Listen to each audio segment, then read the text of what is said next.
अस्सलाम वालेकुम। बहुत शुक्रिया आप तमाम लोगों का जो इस एपिसोड को देख रहे हैं फ्यूचर स्टॉक्स के। फ्यूचर स्टॉक्स में आज हम बात करेंगे इमर्जिंग जो सिग्नल्स हैं हमारे एनवायरनमेंट में, जो तब्दीली की को इंडिकेट कर रहे हैं, जो ट्रेंड्स हैं जो कि बहुत सारे लोगों ने उनको अख्तियार कर लिया है और जिसके हवाले से हमारे पास डेटा भी अवेलेबल है। तो उन ट्रेंड्स को या रुझानात को भी हम देखेंगे और हम ग्लोबल ट्रेंड्स को या मेगा ट्रेंड्स को भी देखेंगे कि कौन से बिज़नेस मैनेजमेंट के हवाले से आजकल हमारे मुल्क में कौन से सिग्नल्स हमें नज़र आ रहे हैं, कौन से हमें रुझानात नज़र आ रहे हैं और कौन से बिज़नेस मैनेजमेंट के मेगा ट्रेंड्स हैं जो हमें मुतासर कर रहे हैं। इस हवाले से हमने आज दावत दी है डॉक्टर ज़की साहब को, जो चेयरमैन हैं इक़रा यूनिवर्सिटी के बिज़नेस मैनेजमेंट स्कूल के, और हम इनके बहुत शुक्रगुज़ार हैं। शुक्रिया डॉक्टर ज़की साहब, आप तशरीफ़ लाए। और आपको सबसे पहले बहुत मुबारक हो डॉक्टर साहब। इक़रा यूनिवर्सिटी ने एक और माइलस्टोन अचीव किया है क्यूएस रैंकिंग में। सब्जेक्ट वाइज इक़रा यूनिवर्सिटी ने पाकिस्तान की गिनी चुनी सिर्फ 8 यूनिवर्सिटीज़ में से एक यूनिवर्सिटी के तौर पर शामिल हुई है। आपको और आपकी टीम को बहुत मुबारक हो। तो डॉक्टर साहब, हम फिर बात इसी से शुरू करते हैं कि आपको बिज़नेस मैनेजमेंट की फील्ड में एक लंबा अरसा हो चुका है।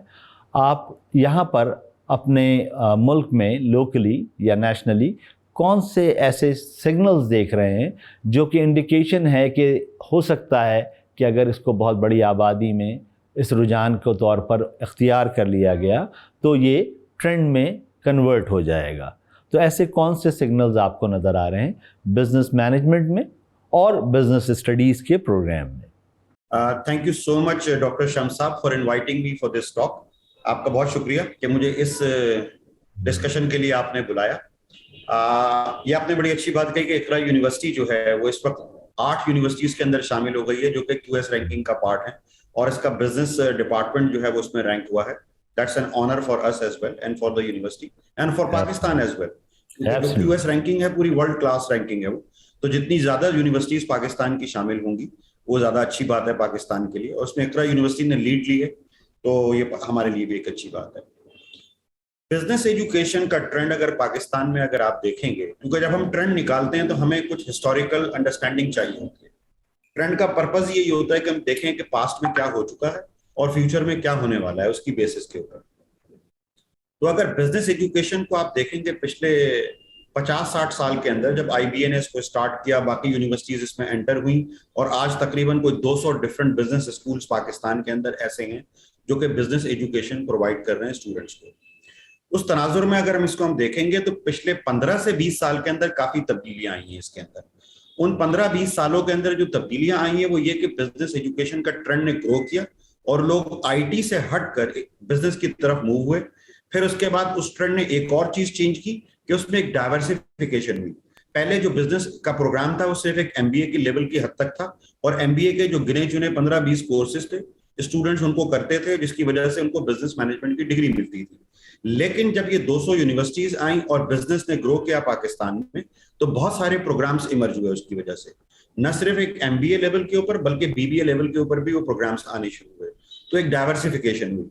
फिर जब पाकिस्तान की बाकी सारी यूनिवर्सिटीज, मिसाल के तौर पे बलूचिस्तान में या पेशावर में या फॉर एग्जांपल सियालकोट के अंदर, ये सब यूनिवर्सिटी आई, तो इन्होंने अपने अपने प्रोग्राम को अपने तरीके से देखा कि उनके रीजन के अंदर या उनके इलाके में क्या बिजनेस की रिक्वायरमेंट है apart from the global requirement, तो उन्होंने वो चेंजेस उसके अंदर लेकर आए। सो पहला ट्रेंड जो अगर आप बिजनेस के अंदर देखेंगे वो डाइवर्सिफिकेशन है कि previously people used to go for only a single kind of an agenda और सिंगल प्रोग्राम, वो अब डाइवर्सिफाई होकर एक मल्टीपल प्रोग्राम्स के अंदर हो गया। उसकी रीजन बहुत सिंपल सी है। उसकी रीजन ये है कि हमारे पास जो इंडस्ट्री ने ग्रो किया, जो इंटरनेशनलाइजेशन हुई है, या जो डिजिटल हमारे पास कॉन्सेप्ट्स आ गए मार्केट के अंदर, उसकी वजह से अब रिक्वायरमेंट एक सिंगल नहीं रही है। क्योंकि पहले बिजनेस के ग्रेजुएट का एक ही मकसद था कि वो एडमिनिस्ट्रेशन करेगा या बिजनेस को मैनेज करेगा। अब उसका मकसद सिर्फ बिजनेस को मैनेज करना नहीं है, बल्कि एक डाइवर्सिफाइड सिचुएशन के अंदर उसने हैंडल करना है चीजों को, जिसमें एक इंटरनेशनल बिजनेस भी हो सकता है, जिसके अंदर पॉलिसी और लॉ मेकिंग भी हो सकती है बिजनेस से रिलेटेड। तो ये सारी चीजें अगर आप देखेंगे तो आपको एक डाइवर्सिफिकेशन नजर आएगी। तो पहला ट्रेंड अगर आप देखेंगे वो है एक डाइवर्सिफिकेशन इन बिजनेस, और ये सिर्फ पाकिस्तान में नहीं है बल्कि एक ग्लोबल फिनोमेना है ये। इस ग्लोबल फिनोमेना की वजह से बिजनेस स्कूल या बिजनेस एजुकेशन डाइवर्सिफाइड हो गई है। अगर आप यूके की बहुत सारी यूनिवर्सिटीज को देखेंगे तो उनके पास हाईली स्पेशलाइज्ड मास्टर्स प्रोग्राम है, जैसे मास्टर्स इन सप्लाई चेन है फॉर एग्जांपल, या मास्टर्स इन मार्केटिंग है for example, even masters in innovation and entrepreneurship है। तो ये सारी एक डाइवर्सिफिकेशन आपको नजर आएगी। तो पहला ट्रेंड मैं ये कह रहा हूं बिजनेस के अंदर कि हमारे पास एजुकेशन का जो एक सिंगल करिकुलम था उससे हटकर अब यूनिवर्सिटीज जो है मल्टीपल करिकुलम्स और मल्टीपल कॉम्पिटेंसीज और मल्टीपल डिग्रीज की तरफ चली गई है वो बिजनेस के डोमेन में, लेकिन उसके अंदर एक डाइवर्सिफिकेशन ऐड हो गई है। ये दो चीजों को इंप्लाई करता है। पहली चीज इसके अंदर ये है, इसका मतलब बिजनेस फील्ड ग्रो कर रही है। दूसरी चीज इसके अंदर ये है वो डाइवर्सिफाइड नीड्स जो है मार्केट की उनको फुलफिल कर रही है थ्रू दीज प्रोग्राम्स। तो यह है पहला ट्रेंड। दूसरा और बड़ा इंपॉर्टेंट ट्रेंड जिसकी वजह से काफी सारी चेंजेस आई हैं बिजनेस फील्ड के अंदर, वो है टेक्नोलॉजिकल चेंजेस। टेक्नोलॉजी ने जब क्रीप इन किया सिस्टम के अंदर, चाहे वो पेडागोजी हो चाहे वो वर्क फोर्स हो, तो वहां पर एक रिक्वायरमेंट क्रिएट हो गई कि स्टूडेंट्स के अंदर एक एक्यूमेन होना चाहिए कि उनको टेक्नोलॉजी इन्फ्यूज होनी चाहिए उनके सिस्टम के अंदर, करिकुलम के अंदर या उनकी कॉम्पिटेंसी के अंदर। उसकी वजह से ये हुआ कि अब हमारे पास मिसाल के तौर पे हम डिजिटल लिटरेसी के कोर्सेज कर रहे हैं, मिसाल के तौर पे हम डिजिटल मार्केटिंग पढ़ा रहे हैं, मिसाल के तौर पे हम डिजिटल फाइनेंशियल लिटरेसी की तरफ जा रहे हैं, मिसाल के तौर पे हम ब्लॉकचेन और पाइथन पढ़ा रहे हैं बच्चों को। और आप उसके खुद प्रोपोनेंट है। हमारा और आपका डिस्कशन काफी दफा हुआ है जो फोर्थ इंडस्ट्रियल रेवोल्यूशन है, जो कि पूरी दुनिया के अंदर चेंज लेकर आ रहा है। तो उसकी एक डिमांड है ये कि लोगों के पास एक टेक्नोलॉजी बेस या टेक्नोलॉजी एम्बेडेड नॉलेज ऐसी होनी चाहिए जो कि हर नॉलेज एरिया के अंदर वो उसको चला सकें। आर्टिफिशियल इंटेलिजेंस हर जगह क्रीप इन कर रही है, बिग डाटा की बात पूरी दुनिया कर रही है। जब हम आर्टिफिशियल और इंटेलिजेंस और बिग डाटा की बात करते हैं तो इसका मतलब सिर्फ वो कंप्यूटर की फील्ड नहीं है, उनकी एप्लीकेशन कहां पर है, उन सारी चीजों की एप्लीकेशन बिजनेस के अंदर है डेफिनेटली। तो बिजनेस के बच्चों को भी उतना ही बिग डाटा या आर्टिफिशियल इंटेलिजेंस आना चाहिए जो कि कंप्यूटर साइंस के स्टूडेंट्स को आना चाहिए। लेकिन वहां उसका काम डिजाइनिंग या टेक्नोलॉजी डेवलप करना है और यहां इसका काम एक इनेबलर के तौर पे यूज करना है इसको बिजनेस प्रोसेसेस के अंदर। तो डॉक्टर साहब ने दो ट्रेंड्स बताए, एक डाइवर्सिफिकेशन का आपने बताया कि जो बिजनेसेस डाइवर्सिफाई हो रहे हैं और उनके साथ अलाइन रहने के लिए जो यूनिवर्सिटीज़ हैं, जो मैनेजर्स तैयार कर रही हैं, उनको भी अपने करिकुलम को, अपनी पैडागॉजी को और उसके अंदर टेक्नोलॉजी को इम्बिल्ट करना पड़ रहा है। दूसरा, आपने टेक्नोलॉजी के हवाले से कहा कि इसकी वजह से बड़ी तब्दीलियां आ गई हैं और हमें बिज़नेस की फील्ड में एज अ मैनेजर भी टेक्नोलॉजी यूज़ करनी है और एज अ ट्रेनर और as an institute of faculty of business administration हमें अपने स्टूडेंट्स को भी उस टेक्नोलॉजी को साथ लेकर चलना है। इसमें एक डॉक्टर साहब एक सवाल ये है कि जब हम एज अ मैनेजर जब काम करने के लिए जाते हैं तो हमारे पास जो भी रिसोर्सेज अवेलेबल होती है उस कंपनी के पास, वो हमसे ये एक्सपेक्ट करते हैं कि हम उनको तमाम को इस्तेमाल करेंगे ताकि हम अपने काम को बेहतर कर सकें, अपने प्रॉब्लम सॉल्व कर सकें। उसके मुकाबले में जो हमारा पैडागॉजिकल मॉडल है वो मॉडल थोड़ा मुख्तलिफ है। उसमें हम ऐसे भी काम उनसे ज़्यादातर करवाते रहे हैं ट्रेडिशनली, जिसमें हम उनसे कहते हैं कि अपने कंप्यूटर से अलग हो जाओ, इंटरनेट पे सर्च ना करो। तो ये जो पैडागॉजिकल ट्रेडिशनल मॉडल है ये क्या फेड हो रहा है या अभी भी इसके आप देख रहे हैं कि ये अभी दूर तक 4-5 साल तक या 10 साल तक मज़ीद ये कंटिन्यू करेगा? टेक्नोलॉजी इवॉल्व होती है। अगर आप 20 साल पहले की या 25 साल पहले की टेक्नोलॉजी देखेंगे तो वो डिफरेंट होगी। आज की टेक्नोलॉजी डिफरेंट है और यकीनन आज से 10 साल बाद की टेक्नोलॉजी और ज्यादा एडवांस होगी। जब ये टेक्नोलॉजी चेंज हो रही है ओवर द पीरियड, तो उसके साथ साथ उस टेक्नोलॉजी का यूज या उसकी एम्बेडेडनेस इन द बिजनेस भी चेंज हो रही है। अब अगर टेक्नोलॉजी पहले, मिसाल के तौर पे अगर मैं आज से 25 साल पहले की बात करूं, 20 साल पहले की बात करूं, तो टेक्नोलॉजी या कंप्यूटर टाइपराइटर के तौर पे इस्तेमाल होता था, जिसका बेसिक मकसद सिर्फ ये था कि जो कुछ टाइपराइटर पे मैं टाइप कर रहा हूं उसको मैं सिर्फ अगर कंप्यूटर पे टाइप कर सकूं और प्रिंट आउट ले लूं तो मैं बहुत खुश होता था कि ये मैंने बगैर किसी गलती किए या गलती को करेक्ट करके मैंने यहाँ पर इसको प्रिंट कर लिया। आज उसका इस्तेमाल बिल्कुल डिफरेंट हो गया।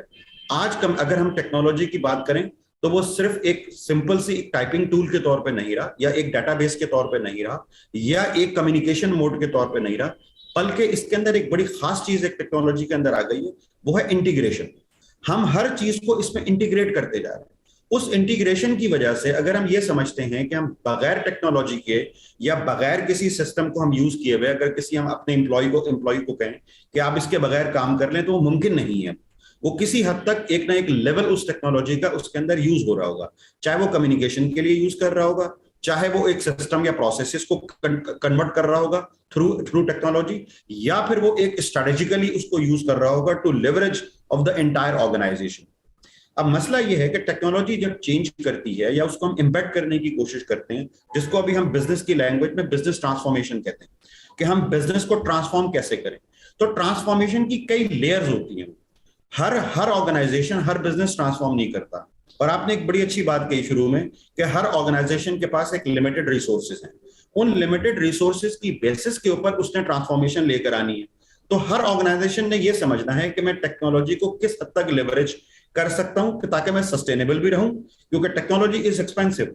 बड़ा आसान काम है और बड़े अच्छे से हम ये कह सकते हैं कल ही आप सारी टेक्नोलॉजी को ले आएं और चेंज कर दें, वो प्रैक्टिकली पॉसिबल नहीं है।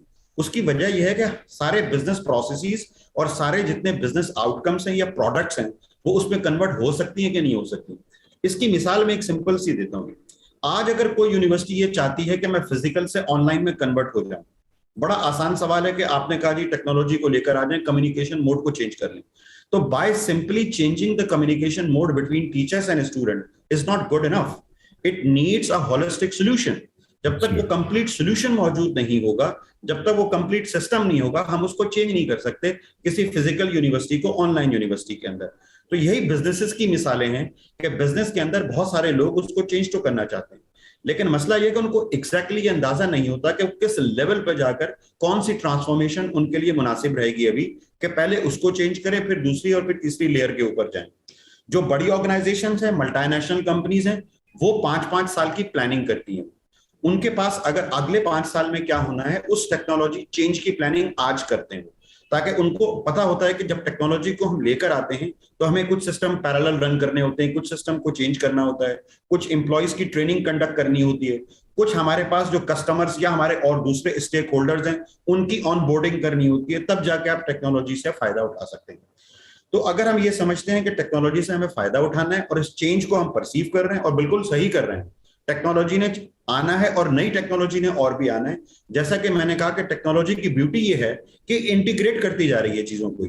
If it is integrating so many things, so we should understand how many components we are going to integrate. इसकी एक सिंपल सी मिसाल मैं ये दूं कि अगर हम ये समझते हैं हम अपनी ऑर्गेनाइजेशन में, जैसे कि इकरा यूनिवर्सिटी ने अभी किया है कि वो सैप की इंप्लीमेंटेशन कर रही है। अब अगर कोई ऑर्गेनाइजेशन चाहती है कि वो सैप इंप्लीमेंटेशन करे, तो वो क्या चीज सैप पे इंप्लीमेंटेशन करना चाहती है? क्या वो फाइनेंस को करना चाहती है? क्या वो एचआर को भी उसमें लाना चाहती है? क्या वो अपनी कस्टमर एंगेजमेंट भी सीआरएम के थ्रू उसमें ऐड करना चाहती है? तो एग्जैक्टली वो कौन से फंक्शंस, कौन से कंपोनेंट लाना चाहते हैं? तो टेक्नोलॉजी को एक आप इंडिविजुअल पॉकेट्स में भी कर सकते हैं, लेकिन टेक्नोलॉजी को अगर आप इंटीग्रेटेड करेंगे तो उससे ज्यादा बेनिफिट होता है, लेकिन वो कॉम्प्लेक्स होता है और उसकी प्लानिंग बहुत ज्यादा करनी पड़ती है ऑर्गेनाइजेशन में। एक चीज हमें यह समझना पड़ेगा, जब भी हम इस तरह की ट्रांसफॉर्मेशन या हम चेंज की बात करते हैं, वी शुड अंडरस्टैंड कि if we are going to leverage technology, it is resource intensive. इसके लिए आपको एक डिफरेंट ह्यूमन रिसोर्स रिक्वायर्ड है जो कि पूरी टेक्नोलॉजी को मैनेज करेगी। इसके लिए आपको डिफरेंट फाइनेंशियल कैपेबिलिटीज रिक्वायर्ड है जो कि आप टेक्नोलॉजी को न सिर्फ परचेज करेंगे बल्कि ओवर द पीरियड मेंटेन और सस्टेन करेंगे। That's why it is required a complete planning for it. True, absolutely. और डॉक्टर साहब, इकरा यूनिवर्सिटी ने कोविड-19 के बाद जिस तरह से ऑनलाइन एजुकेशन को अपने पास की ट्रांसफॉर्मेशन में शामिल हुआ है, और उसके नतीजे में हम लोगों को जब ऑनलाइन गए हम, तो हमें नज़र आया कि हमें पूरा मॉडल चेंज हो जाता है। आप फिज़िकल जो मॉडल है, मेथडोलॉजीज़ जिस तरह से हम अप्लाई करते हैं, वो ऑनलाइन हम अप्लाई नहीं कर पाते, उसके लिए दूसरे और तरीके हैं। उसी में हमारे पास पेडागॉजिकल मॉडल्स भी जो हैं वो चेंज होते हैं। तो वो कौन सी चेंजेस हैं जो ऑनलाइन की वजह से आपने इम्प्लीमेंट की अपने डिपार्टमेंट में, जिसकी वजह से आज आपको क्यूएस रैंकिंग में जगह मिली है? जब हम एक ऑनलाइन मोड के ऊपर जाते हैं तो शुरू में लोगों का ख्याल ये होता है कि it's just a mode of communication which we are going to change. हमने एक चीज पहले अगर हम क्लासरूम में जाके एक लेक्चर डिलीवर करते थे, हमने कहा कोई बात नहीं, अब वो लेक्चर हम जूम पे कर लेंगे, वो लेक्चर हम टीम्स पे कर लेंगे। That is exactly the wrong concept. It requires lot more comprehensive planning. मिसाल के तौर पे मैं आपको पहले इकरा यूनिवर्सिटी की मिसाल दूं, उससे पहले मैं आपको 3 बातें बताता हूं जो कि मेरा ख्याल है कि कोई और यूनिवर्सिटी या कोई और इदारा अगर इस तरह की चीज करना चाहता है तो उसको पहले ये चीज समझनी पड़ेगी कि ऑनलाइन पे जाना कैसे है। फिर हम अपना एक्सपीरियंस बताते हैं आपके साथ कि हमने कैसे किया। अगर हमने ऑनलाइन की तरफ जाना है तो ऑनलाइन और ट्रेडिशनल में एक बड़ा फर्क है। ऑनलाइन के लिए हमें जो एक अप्रोच अडॉप्ट करनी पड़ेगी, जो मैं 3 वर्ड्स यूज करता हूं, हमें सबसे पहले उसके अंदर एक फ्लेक्सिबिलिटी लानी पड़ेगी अपने सिस्टम में, जो कि हमारे पास फिजिकल में एक डिफरेंट होती है। तो ऑनलाइन में पहली चीज जो हमें अंडरस्टैंड करनी पड़ेगी, how are we going to embed flexibility in the system. इसकी मिसाल एसिंक्रोनस या सिंक्रोनस सिस्टम से। अगर हम वहां जाते हैं, क्लास में डिलीवर करते हैं, क्लास खत्म, काम खत्म टीचर का, अब उसने कहा जी अगली क्लास में आपसे मुलाकात होगी। यहाँ ऐसा नहीं है। यहाँ हमारे पास अंडरस्टैंड करना है कि हम एक सिंक्रोनस और एसिंक्रोनस मोड में बच्चों के साथ कैसे इंटरेक्ट कर रहे हैं। तो you have to embed the flexibility, पहली चीज ये है। दूसरा बड़ा इंपॉर्टेंट कंपोनेंट, वहां हम 3 घंटे की क्लास जब करते हैं, बच्चों के साथ इंगेज करते हैं, वो आसान होता है। उसकी वजह यह कि बच्चे आपके साथ कनेक्टेड होते हैं, वो आप उनके साथ इंगेज होते हैं। अगर आप ये गलती करें कि आप 3 घंटे उसी तरह अगर आप ऑनलाइन पे जाने की कोशिश करें तो वहां पर वो इंगेजमेंट का लेवल आप उस तरह मेंटेन नहीं कर पाते। उसके लिए हम एक अप्रोच जो हमने अडॉप्ट की है हमने, और जो हम रिकमेंड करते हैं बाकी सबको भी, that is a modular approach. आप उसको एक छोटे छोटे टुकड़ों और मॉड्यूल्स में डिवाइड कर दें। आपका काम ये नहीं है कि सारी चीजें एक साथ डिलीवर करें जो आप फिजिकल में करते थे। अब मिसाल के तौर पे अगर आपने एक लेक्चर 3 घंटे का है, आप उसकी मॉड्यूलर अप्रोच ये है कि हमने 50 मिनट का एक लेक्चर डिलीवर किया, 50 मिनट की एक एक्टिविटी कंडक्ट की, 50 मिनट का एक डिस्कशन हमने उनके साथ कंडक्ट किया, 30 मिनट्स का फीडबैक सेशन कंडक्ट किया। तो ये 3 घंटे इन 4 टुकड़ों में अगर डिवाइड होकर एक मॉड्यूलर बन गए तो वी नीड टू अंडरस्टैंड कि how are we going to convert things into a modular. तीसरी बड़ी इंपॉर्टेंट चीज जिसको हम कहते हैं स्टैकेबल। अगर हम ऑनलाइन कोई काम करते हैं या ऑनलाइन कोई कोर्स रन करते हैं, हम ये कहते हैं जी आपने ये एक लीनियर फैशन के अंदर करना है। आपने पहले लेक्चर 1 है, फिर 2 है, फिर 3 है, फिर ये मिड टर्म है, फिर 5 और 6 है, फिर आप फाइनल एग्जाम है। ये आप एक लीनियर फैशन के अंदर आप एक काम कर रहे होते हैं।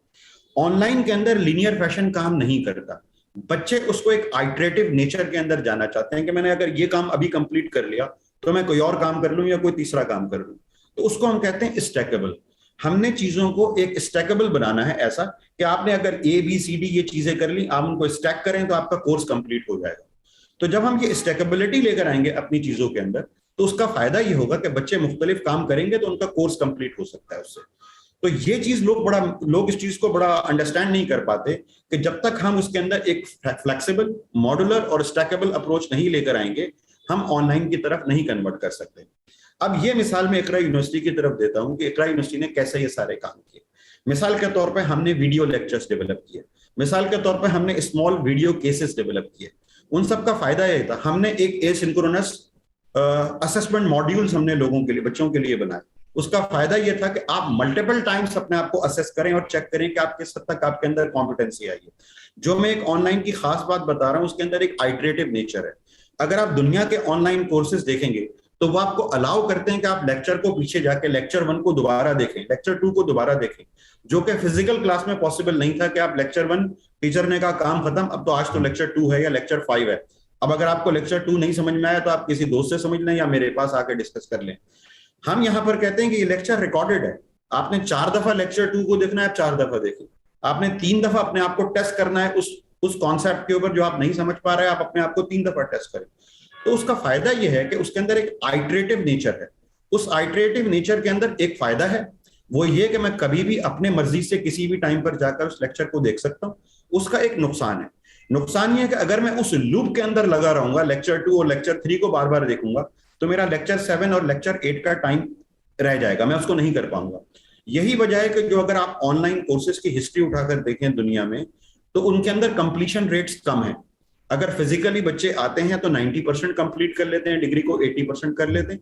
ऑनलाइन के अंदर वो 50, 60 या 40% तक भी रेट है कि 40% कंप्लीट कर पाते हैं, 60, 70% बच्चे नहीं कंप्लीट कर पाते। उसकी वजह ये लूप है कि वो लूप में चले जाते हैं। उसके ऊपर मुख्तलिफ रिसर्च की गई है कि कैसे उनको लूप से निकालें, और हमने एग्जैक्टली ये काम इकरा यूनिवर्सिटी में किया। हमें अंदाजा था कि जब रिकॉर्डेड लेक्चर्स हैं तो बच्चे ने कहा मैं कभी भी देख सकता हूं, तो वो लेक्चर 2 और 3 पे ही रहेगा। तो वहां पर एक फैसिलिटेटर या टीचर का कॉन्सेप्ट ऐसा है कि वो टीचर या फैसिलिटेटर उनके साथ इंटरेक्ट करता है। तो इसका मतलब हम एक हाइब्रिड मोड के अंदर चले गए। ठीक है, चीजें ऑनलाइन भी हैं लेकिन हमारे पास एक इंटरेक्शन भी बच्चों के साथ है जो कि हम एक सिंक्रोनस मोड के अंदर कर रहे हैं, तो उससे हम बच्चों को वापस सिस्टम में लाने में कामयाब हुए, जिसकी वजह से उनके कंप्लीशन रेट्स बढ़े। थैंक यू डॉक्टर साहब। ये आपने जो सिंक्रोनस और एसिंक्रोनस जो दो टर्म्स इस्तेमाल की कि एक में हम लाइव होते हैं, रियल टाइम में हम इंटरेक्ट कर रहे होते हैं, एसिंक्रोनस में हमारे पास रिकॉर्डेड लेक्चर हो या कोई असेसमेंट का मॉड्यूल होता है, और इसमें हमारे पास असेसमेंट में जो तब्दीली आती है ऑनलाइन में जाने की वजह से, आमतौर पर एक ख़्याल ये है कि ऑनलाइन में जब असेसमेंट होती है तो वो बहुत आसान हो गई है, उसमें स्टूडेंट्स जो हैं वो अपनी इंटरनेट को इस्तेमाल करते हुए जवाबात देख सकते हैं। तो इसको आप कैसे डील करते हैं, और क्या ये ज़रूरी है आज के ज़माने में कि हम अपने स्टूडेंट्स की मेमोरी को बहुत ज़्यादा इस्तेमाल करने पर मजबूर करें? ये आपने बड़ा अच्छा सवाल किया, और ये पूरे पाकिस्तान का मसला हुआ। मैंने जब मुख्तलिफ डीन से डिफरेंट पाकिस्तान की यूनिवर्सिटीज के साथ डिस्कस किया है, तो मोर और लेस हर एक ने एक यही कंप्लेन की कि बच्चे चीटिंग करते हैं, बच्चे ये करते हैं, इंटरनेट से कॉपी करते हैं और उसके बाद वो अपने जवाब जमा करा देते हैं कॉपी करने के। मेरा ख्याल है उसके अंदर हमें अपने असेसमेंट मैकेनिज्म को चेंज करना होगा। वजह इसके कि हम फिर वही बात है कि अगर हम वो ट्रेडिशनल सवाल उसी तरह के देते हैं कि define management, define marketing, what are the 4 P's of marketing, तो नतीजा वही होगा कि बच्चे ने 4 P's ऑफ मार्केटिंग इंटरनेट को भी पता है, बच्चे को भी पता है, कॉपी करना होगा। पहले जो एग्जामिनेशन होते थे जिसको हम कहते थे कि वो रोट लर्निंग बेस्ड एग्जाम्स हैं आपके पास, कि आपने एक चीज को रटा, आपने कहा जी what are the 4 functions of the management, आपने वही एग्जाम में सवाल किया, बच्चे ने लिख दिया। अगर इस तरह का सवाल करेंगे तो बच्चा भी वही करेगा कि वो इंटरनेट पे जाएगा, 4 फंक्शंस ऑफ मैनेजमेंट कॉपी करेगा और वो आपको दे देगा, और वो गलत भी नहीं होगा क्योंकि मैनेजमेंट के 4 फंक्शंस तो वही है। इसमें हर्ज क्या हुआ? हमारा तो मकसद ये था कि वो रिटेन कर पाए, वो सही सर्च कर पाए, सही जगह पे पहुंच पाए। तो अगर स्टूडेंट से मैंने कोई सवाल किया है कि 5 थ्योरीज़ क्या हैं मैनेजमेंट की, और मुझे 5 थ्योरीज़, क्रेडिबल थ्योरीज़ वो पिक करके ला के दे देता है, तो मेरा ये, इससे पहले जब मैं उसको चाह रहा था कि उसको याद कर ले, तो फ़र्क क्या पड़ता है? इन दोनों तरीक़ों में फ़र्क क्या पड़ा डॉक्टर साहब? देखिए, बेसिकली जब हम एक सब्जेक्ट या कोर्स बच्चों को पढ़ा रहे होते हैं या कोई और उसको कॉन्सेप्चुअल अंडरस्टैंडिंग हम उसको बच्चे को दे रहे होते हैं, उसमें 2 तरह की रिक्वायरमेंट होती है। एक रिक्वायरमेंट यह है कि वो किस हद तक चीजों को अंडरस्टैंड करता है, और अंडरस्टैंड के लिए सबसे आसान तरीका ये होता है समझने का कि आप उसकी थ्रू एन एग्जाम्पल एक्सप्लेन कर सकें। अगर आप बच्चे से पूछते हैं 4 फंक्शंस ऑफ मैनेजमेंट क्या है, तो चाहे इंटरनेट से बताए या खुद याद करके लिखे, मेरी नजर में कोई फर्क नहीं है इसमें, दोनों बिल्कुल ठीक है। क्योंकि आजकल की रिक्वायरमेंट ये नहीं है कि हम हर एक से फर्क पूछें कि उसको जबानी क्या चीज याद है। अगर आप किसी से पूछते हैं 17 का टेबल क्या है, तो वो कहता है मेरे पास कैलकुलेटर है आज, जबकि आज से 20 साल पहले शायद 17 का टेबल कोई सुना भी सकता होगा। तो बात यह है कि वो रिक्वायरमेंट जब खत्म हो गई और हमने कहा कि कैलकुलेटर है तो मुझे मल्टीप्लाई करने की क्या जरूरत है, तो एग्जैक्टली ये रिक्वायरमेंट भी आहिस्ता आहिस्ता खत्म हो जाएगी। आपको वो रिकॉल बेस्ड जितनी भी चीजें हैं वो अगर कंप्यूटर से निकाल कर देता है, वो सही है, बिल्कुल मेरी नजर में वो एक्सेप्टेबल है, उस पर कोई खराबी नहीं है, कोई गलती नहीं। अब सवाल यह है कि क्या हमारी रिक्वायरमेंट सिर्फ यही है कि वो 4 फंक्शंस ऑफ मैनेजमेंट बताए या 5 थ्योरीज ऑफ के बारे में बताए, या हमारी रिक्वायरमेंट ये है कि वो किसी कंपनी एबीसी के उनके फंक्शंस को रिलेट कर सके कि ये फंक्शंस वहां कैसे होते हैं। अब यहां ये सवाल आता है कि क्या वो उन फंक्शंस को अंडरस्टैंड भी करता है या खाली उसको सिर्फ नाम पता है। या जो आपने थ्योरी की मिसाल दी है, अगर हम ये कहें कि क्या वो ये उसको सिर्फ थ्योरीज के नाम पता है या उसको ये भी पता है कि थ्योरी के पोस्टुलेट्स क्या हैं, थ्योरी के अजम्पशंस क्या हैं, ये थ्योरी माइक्रो लेवल की है या किस लेवल के ऊपर ये थ्योरी अप्लाई हो सकती है, या इस थ्योरी के क्रिटिक क्या है, तो वो डिपेंड करता है कि किस लेवल के स्टूडेंट से हम बात कर रहे हैं। तो अगर वो हमारी रिक्वायरमेंट ये है कि उस थ्योरी को वो क्रिटिक करे या उस थ्योरी की एप्लीकेशंस फिगर आउट करे, तो हमारा फिर nature of framing a question different हो जाएगा। फिर हमारी असेसमेंट उस तरह नहीं होगी, हम उससे सिर्फ रिकॉल बेस्ड क्वेश्चन नहीं पूछेंगे। अगर मैं एक मिसाल दे रहा हूं, अगर मैं पहले एक सवाल पूछता था आज से 20 साल पहले कि व्हाट इज मैनेजमेंट, अब मैं ये पूछता हूं कि in this company how management works, तो यहां पर अगर एक कंपनी से हाउ डस मैनेजमेंट वर्क सवाल जो है अब बच्चे को सोचने पे मजबूर करता है।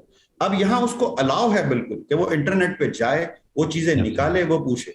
मैं एक मिसाल देता हूं आपको, मैंने एक बिजनेस ट्रांसफॉर्मेशन का कोर्स पढ़ाया एमबीए के स्टूडेंट्स को।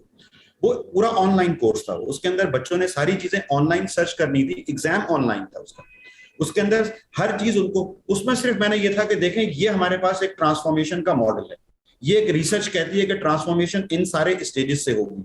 तो अब आप मुझे बताइए कि ये कंपनी एबीसी है, ये अगर ट्रांसफॉर्मेशन करना चाहे अपनी प्रोडक्ट की या अपनी प्रोसेसेस की, तो इन सारे स्टेज पे वो कैसे गुजरेगी, आप सिर्फ मुझे ये बता दें। अब चाहे वो इंटरनेट सर्च करें, चाहे वो पूरी दुनिया में सर्च करें कोई भी चीज, इसका मतलब ये हुआ कि उनको तीनों चीजों की अंडरस्टैंडिंग होनी चाहिए। पहली बात उस कंपनी के प्रोसेसेस की, वो कैसे काम करती है। दूसरी बात उस मॉडल की जो हम अप्लाई करना चाह रहे हैं। तीसरी बात उस एप्लीकेशन की जो हम कह रहे हैं कि how to apply the model in the real life situation. अब यहाँ हर स्टूडेंट ने, उसमें किसी ने कोई कॉपी पेस्ट नहीं किया, हर बच्चे ने जो उसकी अंडरस्टैंडिंग थी वो उस पर अप्लाई किया, उसके ऊपर उसकी असेसमेंट कर दी। तो we need to change the complete mechanism of the assessment model. अब मैं इसकी बेसिक मिसाल देता हूं जो कि जनरल ऑडियंस को शायद समझ में आ जाए। अगर मैं आपसे पूछता हूं कि कायदे-ए-आज़म के 14 नुकात कौन से हैं पाकिस्तान स्टडीज के अंदर, तो बड़ा आसान है, कोई भी बच्चा इंटरनेट से लिख दे या खुद मेमोराइज करके लिख दे, मेरे लिए बराबर है, वो 14 नुकात में कोई फर्क नहीं है। अब अगर मैं उससे पूछता हूँ कायदे-ए-आज़म ने 14 नुकात क्यों दिए थे, क्या वजह थी, क्या उसका कॉन्टेक्स्ट था, अब यहां ये सवाल आता है कि वो इंटरनेट से क्या सर्च करेगा और क्या अपनी क्रिटिक और अंडरस्टैंडिंग उसके ऊपर लिखे। Here is the difference.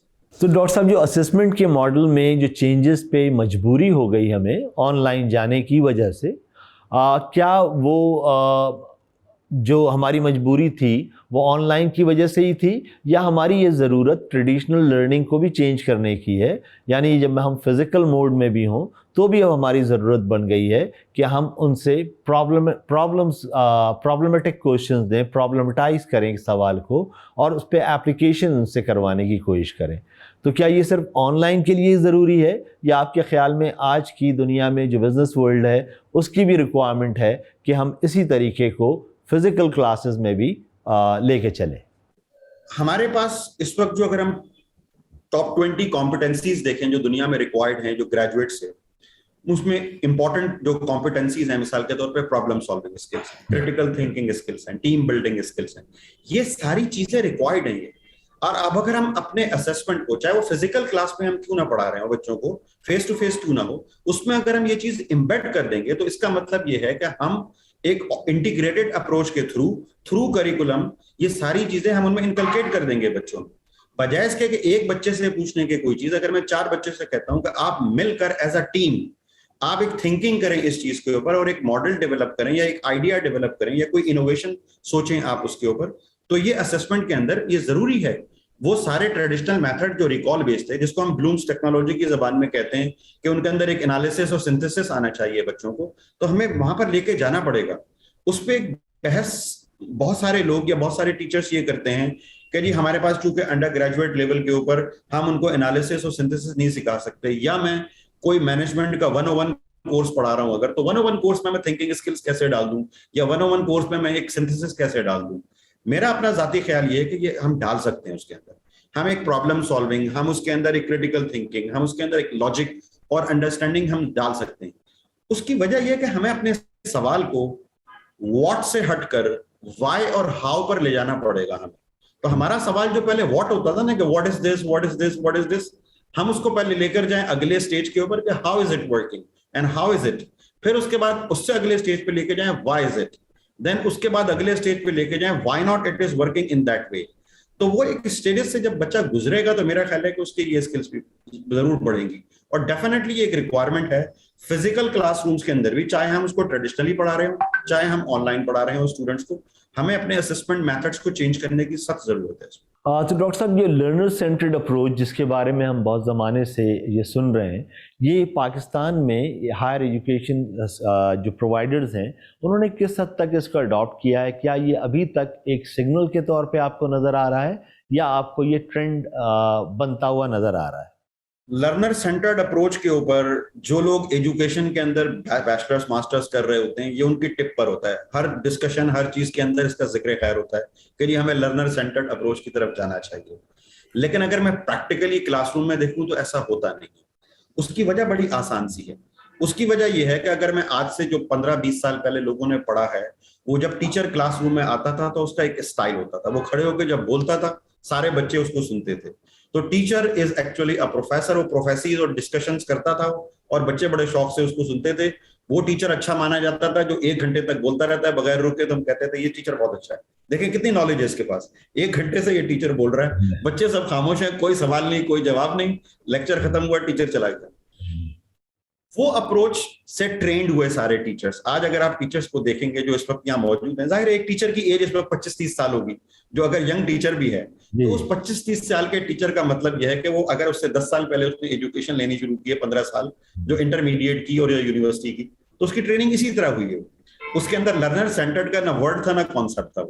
अब जब उसकी ट्रेनिंग हुई है तो उस स्टूडेंट ने ये समझ लिया कि जब मुझे टीचर बनना है तो उसने कुछ रोल मॉडल आइडेंटिफाई किए।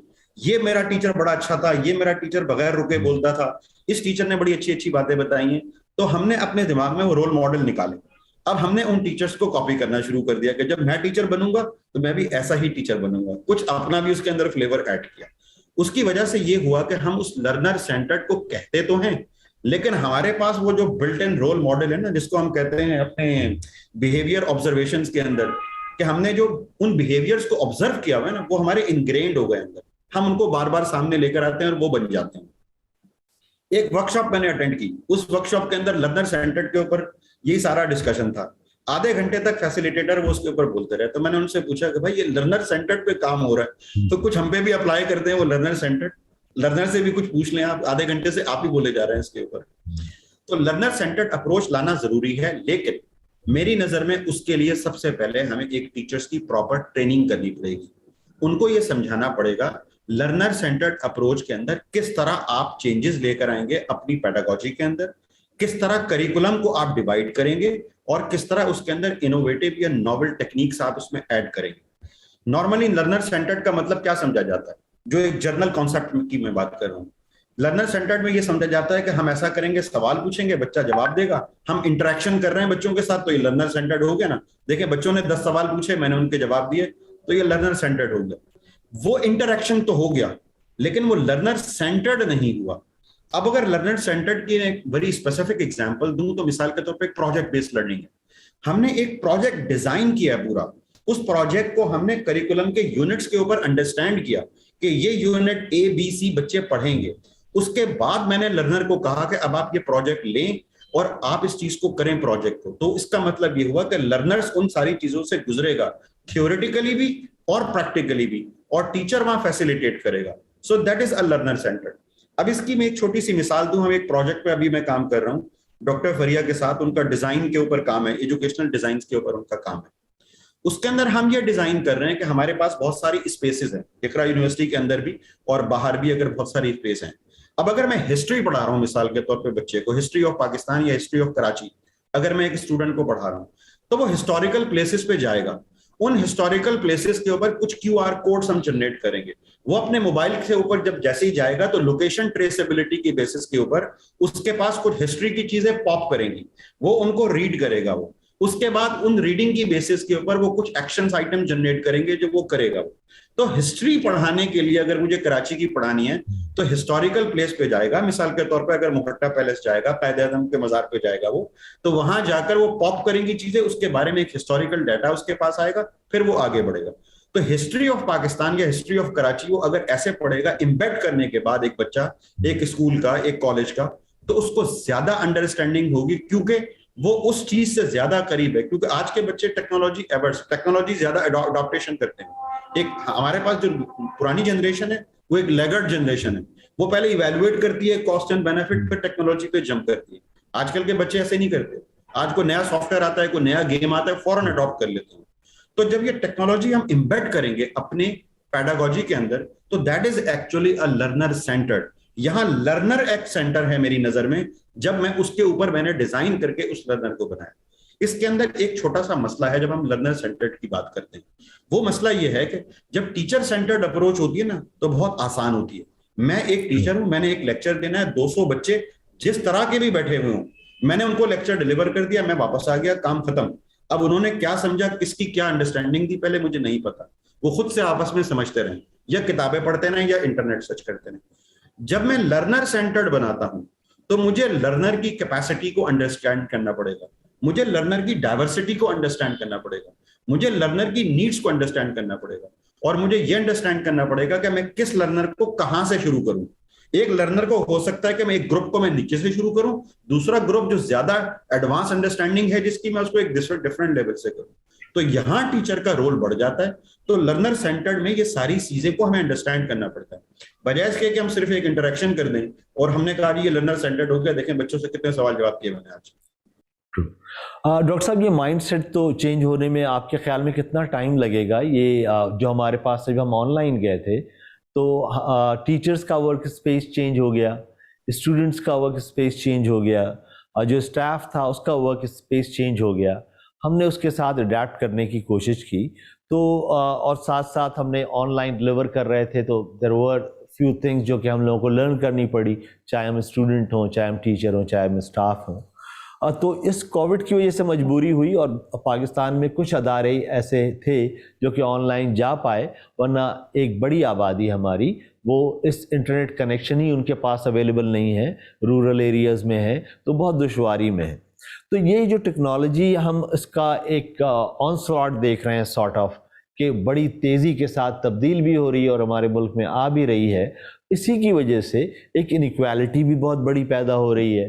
तो वो स्टूडेंट्स जो कराची जैसे शहर में या लाहौर में या किसी ऐसे शहर में रहते हैं, उनका टेक्नोलॉजी से वास्ता ज़्यादा पड़ता है। जो गांव में देहात में रहते हैं, वहाँ पढ़ाई लिखाई करते हैं, उनका कम वास्ता पड़ता है। तो जब आपके पास आपकी यूनिवर्सिटी में स्टूडेंट्स आते हैं, बलूचिस्तान से भी आते हैं, हुंजा गिलगित से, पंजाब से भी आते हैं, सिंध से भी आते हैं, तो वो स्टूडेंट्स जो रूरल एरियाज से आ रहे होते हैं, जिनके पास ये टेक्नोलॉजी के इश्यूज होते हैं, तो उसको आप कैसे हैंडल करते हैं? और जो माइंडसेट का चेंज है उसके हवाले से आप बताइए, कितना अरसा आपके ख्याल में लगेगा टीचर्स को, स्टूडेंट्स को और स्टाफ को अपना माइंड चेंज करने में? आपने ये पॉइंट आउट तो कर दिया कि स्टूडेंट्स ज़्यादा आसानी के साथ अडेप्ट कर रहे हैं। मैनेजमेंट साइंस के अंदर हम एक चेंज मैनेजमेंट पढ़ाते हैं। उस चेंज मैनेजमेंट के अंदर एक बड़ा इंपॉर्टेंट कॉन्सेप्ट होता है कंफर्ट जोन आइडेंटिफाई करना। Human as a human being, हमारी नेचर में ये शामिल है कि हम एक काम को सीखते हैं और उसको काम को सीखने के बाद हम कहते हैं मैं सीख गया हूं, अब मेरा कंफर्ट जोन डेवलप हो गया, अब मैं इस कंफर्ट जोन से बाहर नहीं आऊंगा। अगर मिसाल के तौर पे मैंने एक वर्ड का वर्जन जो है वर्जन 17 सीख लिया और मुझे पता है कि कहां से मुझे अंडू करना है, कहां से मुझे फॉर्मेट करना है, कहां से अंडरलाइन करना है, मैंने उस रिबन को सीख लिया। अब मैं कहता हूं अब मैं उस वर्जन को चेंज नहीं करता, बेशक उसका 18th version, 19th version, 20th आ गया। मैंने कहा नहीं, मैं तो कंफर्टेबल हूं, मुझे क्या जरूरत है इसको चेंज करने की, क्योंकि मुझे पता है क्या चीज कहां रखी हुई है, मैं एक क्लिक पे सारा काम कर लूंगा। तो एक ह्यूमन नेचर है कि हम कंफर्ट जोन में चले जाते हैं हर चीज के। तो हम उस कंफर्ट जोन में जब जाते हैं, कभी कभार शेक करनी पड़ती है चीजों को कंफर्ट जोन से लाने के लिए, जो कि इस पेंडेमिक ने किया। सारे टीचर, सारी यूनिवर्सिटी, सारे एडमिनिस्ट्रेटर सब एक कंफर्ट जोन में थे। उन्होंने कहा ऑनलाइन का कोई काम नहीं है, ऑनलाइन छोटे छोटे कोर्सेज होते थे, उन्होंने कहा तो बेकार है वो कोर्सेज, हमारा कोई ताल्लुक और वास्ता नहीं है उनसे, बल्कि उनकी क्वालिटी भी बहुत ही बेकार है, हम क्यों करें वो कोर्स, वो डिग्री भी किसी काम की नहीं। हत्ता कि हायर एजुकेशन कमीशन ने भी कहा कि ऑनलाइन डिग्री को हम अटेस्ट ही नहीं करते हैं। उन्होंने कहा एग्जैक्टली ये, और आज वो कहते हैं कि जी ऑनलाइन एजुकेशन पॉलिसी बन रही है कि ऑनलाइन डिग्रीज कैसे ऑफर की जाए। तो वो एक कंफर्ट जोन होता है, उसमें लोग हों, ऑर्गेनाइजेशन हो या कंट्रीज हो, वो एक कंफर्ट जोन में चले जाते हैं। तो हमारे टीचर्स, हमारे एजुकेटर्स, वो भी एक कंफर्ट जोन में थे।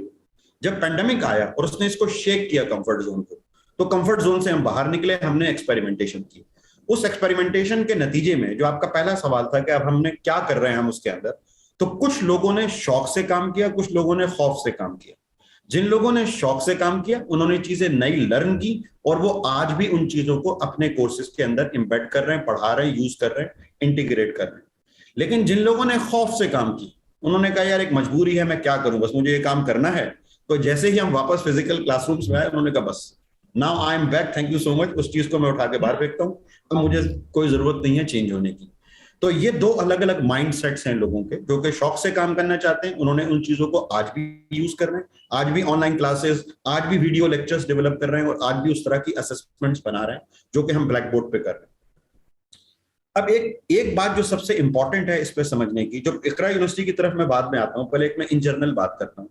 एक चीज की हम बात करते हैं कि there is a divide between rich and poor, between have and have nots in the society. हर जगह होता है, कहीं ज्यादा होता है, कहीं कम होता है, हर सोसाइटी में होता है। पाकिस्तान में भी है हमारे पास कुछ लोग हैव और कुछ हैव नॉट्स के उसके अंदर मौजूद है। ये डिवाइड हमारे पास था इनकम या मनी की बेसिस पे। उसकी वजह से एक नई चीज डेवलप हो गई, वो है डिजिटल डिवाइड। डिजिटल डिवाइड का मसला यह कि किस हद तक डिजिटल लिटरेसी है हमारे बच्चों के अंदर, बिल्कुल उसी तरह किस हद तक स्कूलिंग है, हमारे अच्छी स्कूलिंग है बच्चों में। तो डिजिटल डिवाइड की वजह से ये हुआ कि कुछ ऐसे इलाके, कुछ ऐसे बच्चे जिनके पास ना डिजिटल एक्सेस है, ना उनके पास वो डिवाइसेस हैं, ना उनके पास कंप्यूटर लैपटॉप्स हैं, ना उनके पास इंटरनेट कनेक्शन हैं स्टेबल। तो इस डिवाइड की वजह से ये हुआ कि जब ऑनलाइन में गए, उस वक्त तो मजबूरी की वजह से गए, तो जब ऑनलाइन की तरफ शिफ्ट हुआ सारा, तो उन बच्चों ने काफी प्रॉब्लम फेस की। ऐसे भी बच्चे थे जो 2-2 किलोमीटर दूर चल के जाते थे, सिर्फ के इंटरनेट कनेक्शन उनके गांव में नहीं है, 2 किलोमीटर दूर कहीं वो इंटरनेट कनेक्शन या टावर मौजूद है जहां से वो टीचर का लेक्चर सुन सकें या देख सकें, या कम से कम डाउनलोड ही कर सकें अगर टाइम पर देख नहीं पाए तो। इकरा यूनिवर्सिटी ने क्या काम किया उन सारे बच्चों के लिए जो कि गिलगित में थे, या जो कि दूर दराज के इलाकों में थे, या सिंध या पंजाब के अंदर कहीं भी इलाकों में थे, या घरों को वापस चले गए थे पेंडेमिक की वजह से, कराची में नहीं रह रहे थे हमारी यूनिवर्सिटी के आसपास।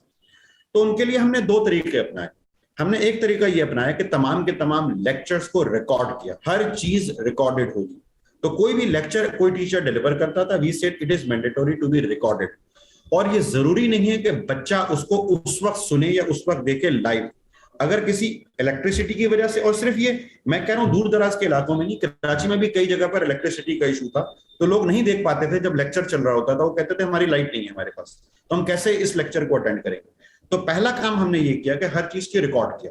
उस रिकॉर्डिंग की बेसिस के ऊपर फायदा ये हुआ कि जितनी भी चीजें डिलीवर की गई क्लास में, वो बच्चा 24/7 कभी भी, जब भी उसके पास इलेक्ट्रिसिटी हो, जब भी उसके पास इंटरनेट कनेक्शन हो, या जब वो समझता है किसी दोस्त के पास जाकर इंटरनेट कनेक्शन एक्सेस कर ले, तो वो उसको एक्सेस कर सकता था। वो पहली चीज ये हुई।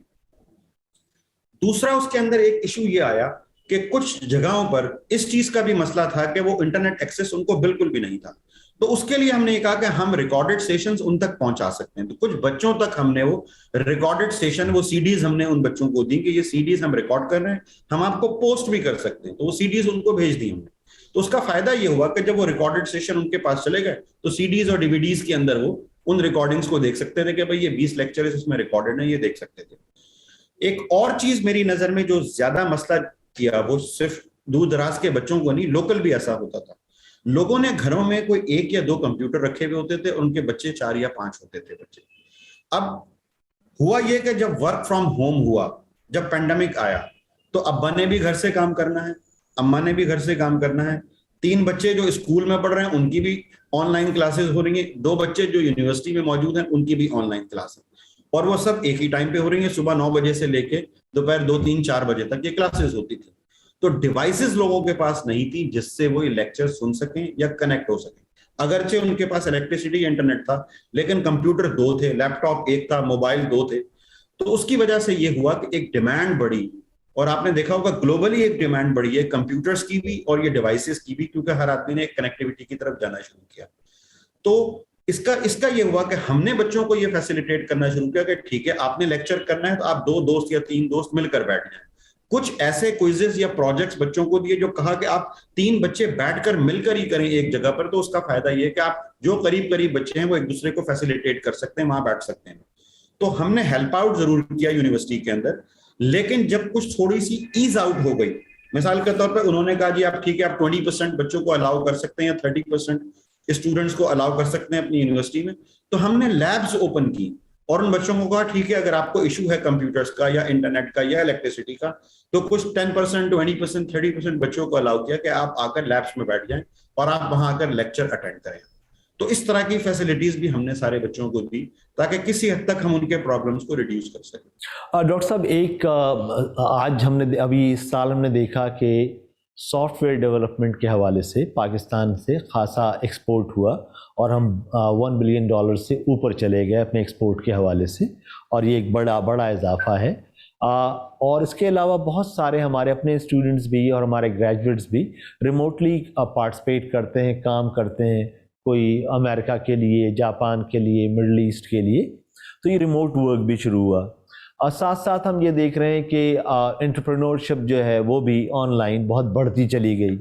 कोविड के ज़माने में हमने जो ख़वातीन का भी पार्टिसिपेशन बढ़ते हुए देखा। तो इसके बारे में आप बताइए कि ये जो आज पूरी दुनिया में वर्क कल्चर, ख़ास तौर पर रिमोट वर्क करने की पॉसिबिलिटी पैदा हुई है, तो इसको आप ट्रेंड के तौर पे देख रहे हैं? पाकिस्तान क्या इसमें पार्टिसिपेट करने के काबिल है, या अभी ये पाकिस्तान में अभी हम इक्विप्ड नहीं हैं, हमें टाइम लगेगा? और हम ज़्यादा बड़ी तादाद में बाद में शायद 4-5 साल के बाद इस काबिल होंगे कि हम इंटरनेशनल वर्क में कंट्रीब्यूट कर पाएँ। देखिए, पाकिस्तान के अंदर जब हम ऑनलाइन की तरफ जाते हैं तो एक एलिमेंट होता है दैट इज कॉल्ड ट्रस्ट। वो ट्रस्ट का एलिमेंट थोड़ा सा फुकदान है पाकिस्तान में। एम्प्लॉयर एम्प्लॉय के ऊपर ट्रस्ट नहीं करता, पता नहीं घर पे बैठ के क्या क्या काम कर रहा होगा, क्या नहीं कर रहा होगा। उसकी वजह यह है कि हमारे पास जितनी भी जॉब्स हैं वो ज्यादातर टाइम बेस्ड जॉब्स हैं। आप सुबह 9 बजे आएंगे, आप शाम 5 बजे जाएंगे, आपने टाइम अगर वहां गुजारा तो वो कहते हैं शाबाश, आपने बिल्कुल काम किया होगा यहाँ पर। वो 9 to 5 जॉब का जो एलिमेंट था। अच्छा, सॉफ्टवेयर हाउसेस के अंदर इस तरह का रिक्वायरमेंट नहीं है कि आप 9 to 5 काम करें। सॉफ्टवेयर हाउसेस के अंदर जब लोग काम कर रहे होते हैं, जो मेरा उनसे डिस्कशन हुआ है, वहाँ टास्क बेस्ड काम होते हैं। उन्होंने कहा जी 4 दिन के अंदर ये मॉड्यूल बनाकर देना है आपने, 10 दिन के अंदर ये सॉफ्टवेयर डेवलप करना है, 25 दिन के अंदर ये एप्लीकेशन आपने डेवलप करनी है आपकी टीम ने बैठ के। आपकी मर्जी, आप एक दिन में 1 घंटा काम करें, अगले दिन 20 घंटे काम करें, वो आपने सोचना है। इसका मतलब यह है कि वो टाइम बेस्ड मैनेजमेंट सिस्टम से निकलकर वो टास्क बेस के ऊपर पहुंच गए।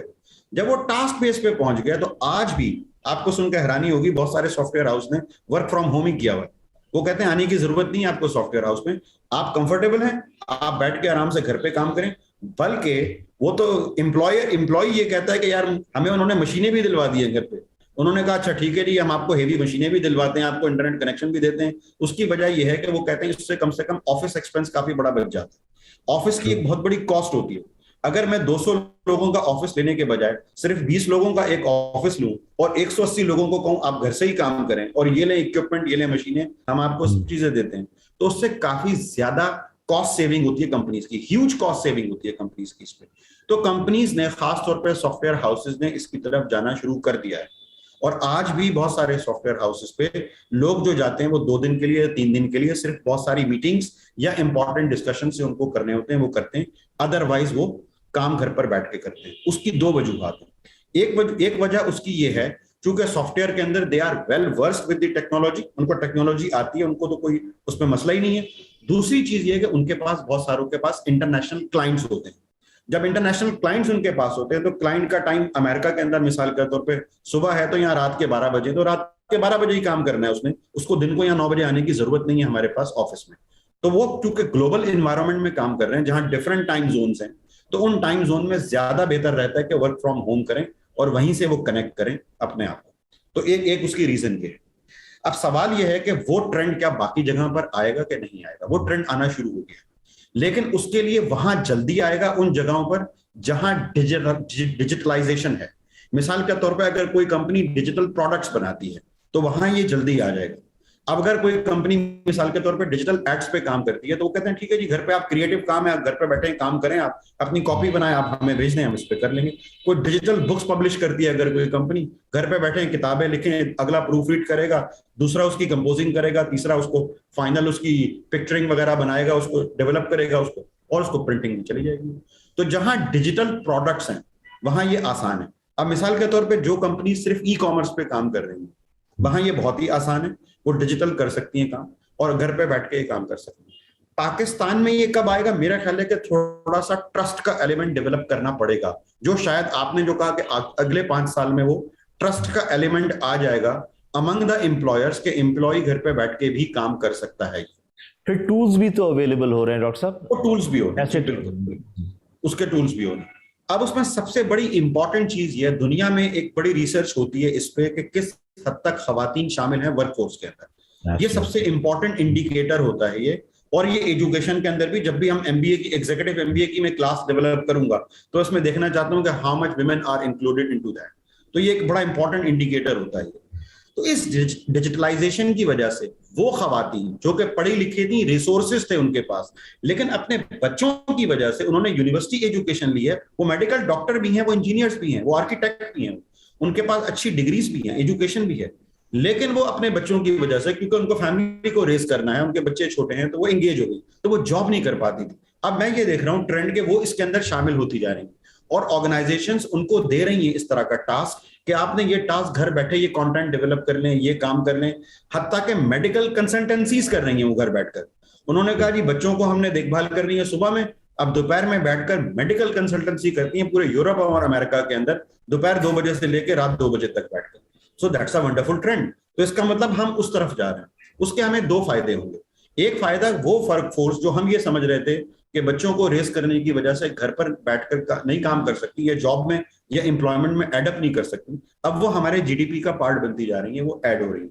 दूसरा उसका फायदा ये है कि वो ग्लोबल बिजनेसेस में इन्वॉल्व हो रही है। अब अगर मैं घर पे बैठ के काम कर रहा हूं तो मैं सिर्फ पाकिस्तानी ऑर्गेनाइजेशन में क्यों काम करूंगा, मैं ग्लोबली कहीं भी बैठ के काम कर सकता हूं। तो हम एक ग्लोबल वर्क फोर्स का पार्ट बनते जा रहे हैं।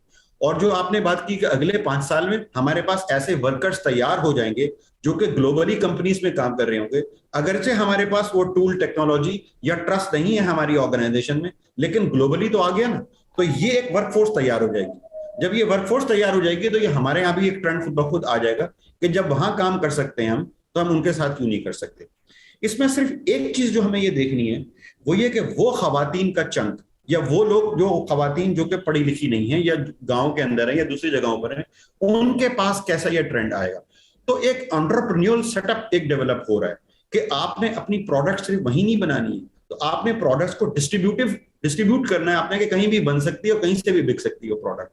तो वो खवातीन भी अब पार्टिसिपेट बनती जा रही हैं और उसके अंदर कॉटेज इंडस्ट्रीज और एसएमईज मेरा ख्याल है कि ज्यादा इंपॉर्टेंट रोल प्ले कर सकती हैं। कि अगर एसएमईज अपनी कंपनी को, अपनी फैक्ट्री को अगर दूर दराज के इलाकों में क्लस्टर्स बना लें, और अगर मिसाल के तौर पे अगर हम एक दादू में बना दें, मिसाल के तौर पे अगर हम एक सियालकोट में बना दें, मिसाल के तौर पे हम और छोटे छोटे एरियाज के अंदर इस तरह की चीजें ऐड कर लें, तो उससे फायदा ये होगा कि अगर एक पंजगूर में एक मिसाल के तौर पे छोटी सी इंडस्ट्री लग गई बलोचिस्तान के इलाके में, तो सिर्फ कोयटा को फायदा नहीं होगा, बलोचिस्तान के और अलाइड इलाकों को भी उससे फायदा होगा।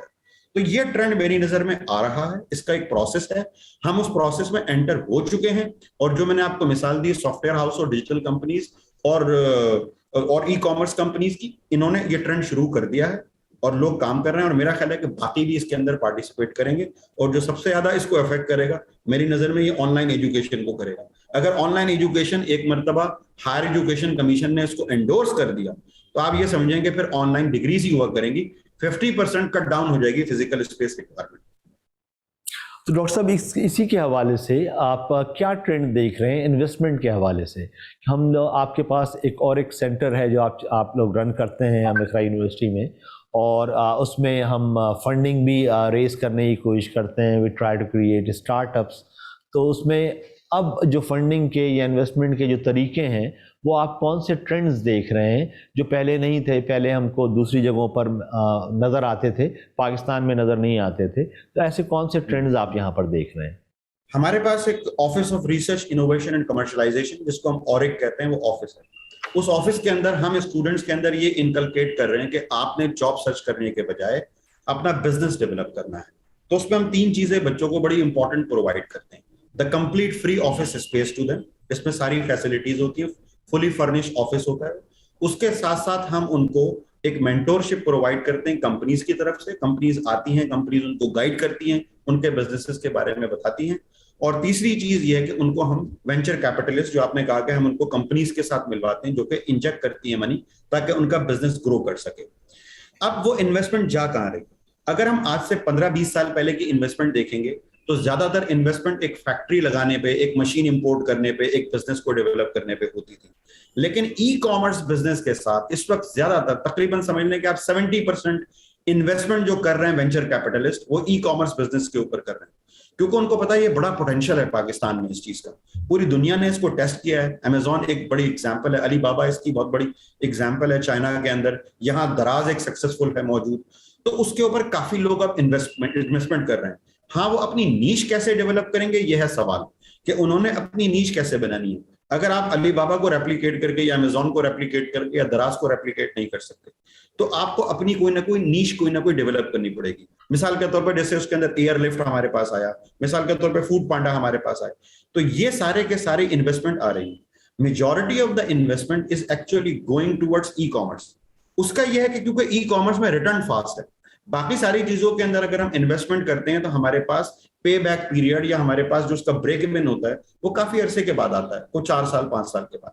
ई कॉमर्स के अंदर हमारे पास एक क्विक रिटर्न हमें नजर आता है कि हमारे पास इंडिकेटर्स हैं, इतने कस्टमर्स बढ़ गए, इतनी सेल्स बढ़ गई, इतनी क्विकली हम आउटरीच कर लेंगे। और मेरा ख्याल है अपना जाती कि मार्केट के अंदर एक एपिटाइट भी है ऑनलाइन, या कोविड की वजह से आने से क्या हुआ कि जिन घरों के अंदर पहले सिर्फ 1,000 रुपए की ऑनलाइन की शॉपिंग होती थी, वो अब बढ़कर 10,000 रुपए की ऑनलाइन शॉपिंग की तरफ चले गए एवरेज, यानी 10 टाइम्स ऑनलाइन शॉपिंग के अंदर इजाफा हुआ है। अगर 10 टाइम्स इजाफा हुआ है तो there is an appetite in the market. और ऑनलाइन शॉपिंग की ब्यूटी ये है कि अगर आपके पास एक मर्तबा ट्रस्ट डेवलप हो जाता है तो वो 10 टाइम्स नहीं होगी, फिर वो 100 टाइम्स पर जाएगी। वो तो पाकिस्तान में ये ट्रस्ट डेवलप हो रहा है और लोग 1 से 10 पर जब चले गए तो वो 90 का जो मार्जिन मौजूद है लोगों के लिए, तो वहां हर इंसान इंजेक्ट करना चाह रहा है मनी कि मैं इस पे इन्वेस्टमेंट करूं और उस 90 का जो गैप है मैं उससे फायदा उठा दूं उसके अंदर। डॉक्टर साहब, अब आप सस्टेनेबल डेवलपमेंट के जो गोल्स हैं यूनाइटेड नेशंस के 2030 के, वो पाकिस्तान में भी इम्प्लीमेंट होने हैं। पाकिस्तान ने गवर्नमेंट ने no hunger and zero hunger and no poverty के जो पहला और दूसरा गोल है उसको चूज़ किया है, प्रायोरिटाइज किया है। आपके ख्याल में ये जो 17 गोल्स हैं, ये क्या आपस में इंटरकनेक्टेड हैं, एक दूसरे पे इम्पैक्ट होता है? और ये zero hunger and no poverty Pakistan as a कौम, इनकी प्रायोरिटी यही होनी चाहिए? कोई भी कंट्री एक सोशल सेफ्टी नेट बनाता है ताकि उसके अंदर जो बिलो द पॉवर्टी लाइन लोग हों उनको कैसे सेव किया जाए, क्योंकि वो ज्यादा वल्नरेबल होते हैं because of health, because of disease, because of money, because of hunger, और भी बहुत सारे उसके रीजंस हैं। उसमें हेल्थ भी है, एजुकेशन भी है, चीजें भी, तो वो ज्यादा वल्नरेबल होते हैं। तो जीरो हंगर का अगर पाकिस्तान ने बनाया है, मेरा ख्याल है कि अगर वो मैस्लोज हायरार्की जो हम मैनेजमेंट में पढ़ाते हैं तो उसके अंदर बेसिक नीड ही फूड है। हमारे पास फूड है, शेल्टर है, ये तो बिल्कुल बेसिक नीड है कि जब तक ये नहीं होगी हम उस हायरार्की के ऊपर, मैस्लोज की ऊपर नहीं जा सकते। तो मेरा ख्याल है कि उनका बेस लाइन अगर इनिशिएटिव है तो ये ठीक है कि हम जीरो हंगर की तरफ जाएं। लेकिन मसला ये है कि अगर हम सिर्फ एक को गोल को हम लेकर और कहें कि सिर्फ हम इस पे काम करेंगे और बाकी 16 गोल्स को हम 5 साल के बाद देखेंगे या 10 साल के बाद देखेंगे, तो प्रैक्टिकली पॉसिबल है नहीं। ये सारे कम से कम 17 में से कोई 10 to 12 गोल्स आपस में हाईली इंटरकनेक्टेड हैं और एक गोल पे काम करने से बाकी दूसरे गोल पे इफेक्ट पड़ता है। मिसाल के तौर पर अगर हम काम करते हैं एजुकेशन के ऊपर, लेट्स से, तो automatically it is connected with so many other goals कि उससे काफी सारे गोल्स के अंदर हमें फायदा हो सकता है। तो अगर हम इन गोल्स को इंडिविजुअली देखें तो यकीनन इन गोल्स पे हमें इंडिविजुअल काम करने की जरूरत है। और yes, we need to prioritise them as well, क्योंकि हमारे पास रिसोर्सेज तो लिमिटेड ही है ना। हमें उनको प्रायोरिटाइज तो करना पड़ेगा कि हम कौन से गोल पे कितने रिसोर्स लगाएं या किसको ज्यादा पहले पुश करें। जाहिर है जिसकी वजह से हम ये समझते हैं कि हम डेथ सर्वाइवल पे जा सकते हैं, हम मिसाल के तौर पे हम हंगर की वजह से अगर हम सर्वाइव करा सकते हैं लोगों को जो कि डेथ की तरफ जा रहे हैं हंगर की वजह से, तो डेफिनेटली हमें उसको प्रायोरिटाइज करना पड़ेगा। लेकिन हम बाकी सारे भी गोल्स हैं उनको इग्नोर नहीं कर सकते। उसकी वजह यह है कि मेरी अपनी नजर में हमारे पास उन 17 गोल्स के लिए 17 स्पेशलाइज्ड कमिटीज होनी चाहिए, उनके पास अपने रिसोर्सेज होने चाहिए और उनको हमें 2 लोगों से कनेक्ट करना जरूरी है इन सारे एसडीजी गोल्स को, गवर्नमेंट को, जो गवर्नमेंट ने अब तक उस पर अभी मेरी नजर में कोई खास काम नहीं किया उस पर। एक, उनको कनेक्ट करना यूनिवर्सिटीज के साथ लाजमी है। बच्चों को, यूनिवर्सिटी के प्रोफेसर्स को, यूनिवर्सिटी की टॉप मैनेजमेंट को बताएं आप किस गोल को लेंगे और किस गोल के चैंपियन बनेंगे। तो हम 17 में से अगर 200 यूनिवर्सिटीज, 240 यूनिवर्सिटीज पाकिस्तान में है और मैं उनको डिवाइड कर दूं 17 को, उनको मैं चैंपियन बना दूं कि जी आपने इस गोल का चैंपियन बनना है, आपने इस गोल का चैंपियन बनना है, तो पहला काम ये होगा कि वो 17 गोल्स या 16 गोल्स हमारे पास ऑटोमेटिकली डिवाइड हो जाएंगे 240 यूनिवर्सिटीज के ऊपर। तो सबसे पहला फायदा हमें ये होगा कि हमें हर गोल के लिए कोई 25-30 यूनिवर्सिटीज मिल जाएंगी जो कि चैंपियन होंगी। एक काम हमें ये करना पड़ेगा। दूसरा काम हमें ये करना पड़ेगा, हमने अपने कॉर्पोरेट सेक्टर को, जिसको हम टैक्सेस सिर्फ उनसे कलेक्ट करते हैं और कहते हैं आप हमें टैक्स देते हैं बाकी हम फैसिलिटीज आपको देंगे, हमें उनको ऑन बोर्ड करना पड़ेगा। उनके पास एक ह्यूज अमाउंट होती है सोशल रिस्पॉन्सिबिलिटी की और सीएसआर की, ह्यूज फंड्स होते हैं उनके पास और वो स्पेंड भी करते हैं। लेकिन ज्यादातर जो स्पेंड करती हैं ऑर्गेनाइजेशन हेल्थ में कर देंगी, एजुकेशन में कर देंगी। तो इससे रिलेटेड उनके पास कोई लिमिटेड आइडियाज होते हैं, वो 3-4 आइडियाज के ऊपर स्पेंड करते हैं क्योंकि उनको विजिबिलिटी भी दिखानी होती है अपने बोर्ड्स को कि ये जी हमने सीएसआर के ऊपर काम किया है, ये 4-5 चीजें हमने की। 5-6-10 अगर ऑर्गेनाइजेशंस को मैं छोड़ दूं तो बाकी ऑर्गेनाइजेशन सिर्फ एक पेपर के ऊपर काम कर रही होती हैं, अगरचे फंड्स जा रहे होते हैं। मिसाल के तौर पे कोई क्रिकेट मैच करा दिया, मिसाल के तौर पे कोई और काम करा दिया कि जी हम पुअर्स के बेनिफिट के लिए ये काम कर रहे हैं। आप कर सकते हैं ये काम, या कहीं आपने कोई पानी के लिए, कोई सैनिटाइजेशन के लिए, कोई हॉस्पिटल के लिए कोई काम कर दिया।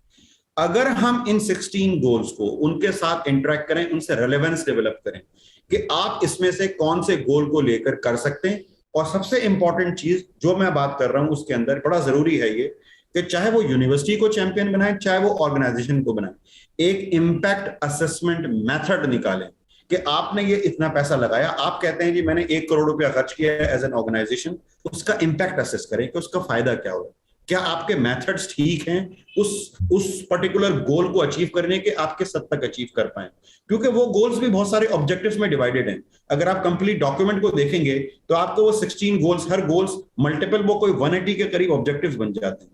तो जब आप एक इंसान एक गोल को लेता है तो आइडेंटिफाई करे कि उसमें से किस ऑब्जेक्टिव को वो टारगेट कर सकता है, उसमें से 2 या 3 को ही टारगेट कर सकता है। तो जब आप उसको डिवाइड करेंगे तो उसका फायदा ये होगा कि यूनिवर्सिटीज और कॉर्पोरेट सेक्टर और स्टूडेंट्स और एम्प्लॉयज सब लोग मिल जाएंगे, तो हम तमाम शहरियों को, तमाम स्टूडेंट्स को इसमें इन्वॉल्व कर पाएंगे। अभी मेरी नजर में ऐसा लग रहा है मुझे कि गवर्नमेंट एक तरफ से अपनी एफर्ट करती है, एक कमेटी बनाती है, कुछ फंड्स वहां एलोकेट करती है और एक ब्रॉड अंडरस्टैंडिंग के थ्रू वो काम करने की कोशिश करते हैं, जो कि कुछ गवर्नमेंट्स का पर्पस ये होता है कि ठीक है जी फंड्स हैं तो कहीं ना कहीं तो स्पेंड होना ही है। लेकिन इम्पैक्ट असेसमेंट की जो मैं बात कर रहा हूँ वो गवर्नमेंट अपने लेवल पे भी करे, कॉर्पोरेशन भी करे, यूनिवर्सिटी भी करे, तो उसका हमें एग्जैक्ट फायदा नजर आएगा कि हम अगर 2020 में अगर हम यहाँ खड़े हैं तो 2024 या 25 में हम कहाँ पहुंचे हैं, 5 साल में हमने क्या अचीव किया। डॉक्टर साहब, अभी हम लोगों ने जो बात की तो आपने बताया कि हमारे पास हमारे अपने मुल्क में कौन से आपको ट्रेंड नज़र आ रहे हैं जो इमर्ज हो रहे हैं, कौन से सिग्नल्स हैं और कौन से मेगा ट्रेंड्स हैं जो बिजनेस मैनेजमेंट की फील्ड में हैं और आपको as a faculty of business studies वहाँ पर आपको ट्रेंड नज़र आ रहे हैं।